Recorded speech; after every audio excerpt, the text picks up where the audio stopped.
আমি প্রথমে সাধুবাদ জানাচ্ছি 91 ব্যাচের ছাত্রদেরকে, যারা উদ্যোগ করে দিয়েছিলেন 65 বছর পূর্তি উৎসব পালন করা। আমি আজকে অত্যন্ত আনন্দিত যে দীর্ঘ 60 বছর পর আমার এই বিদ্যালয়ের প্রধান শিক্ষক ফজল আহমদ স্যারের সান্নিধ্য লাভ করেছি।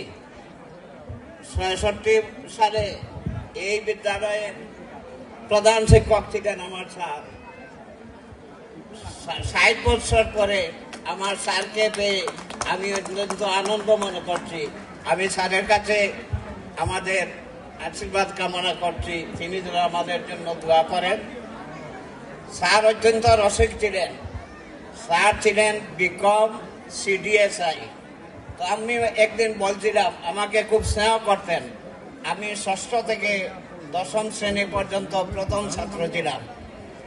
সবাই সাহস করে বলতে পারে না। আমি বলছিলাম, স্যার বিএ পাস করার পরে প্রধান শিক্ষক তো বিএড না হয় বিটি থাকে, আপনার বিটিও নাই বিএডও নাই, আপনি সিডিএসআই, আপনার কি বিদেশি ডিগ্রি?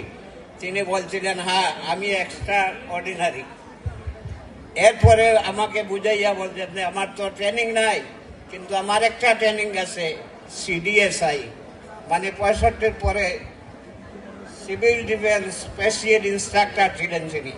এটাকে তিনি পুঁজি করে তার প্যাডের মধ্যে সিলের মধ্যে এটা রাখতেন। এই কথা আমার এখনো স্মরণ করিয়ে দিচ্ছে। আমি স্যারের জন্য দোয়া করছি, স্যার যেন আরো দীর্ঘায়ু কামনা করেন, সুস্থ থাকেন। এখানে আমার শ্রদ্ধাভাজন শিক্ষক আসাদুজ্জামান স্যার রয়েছেন।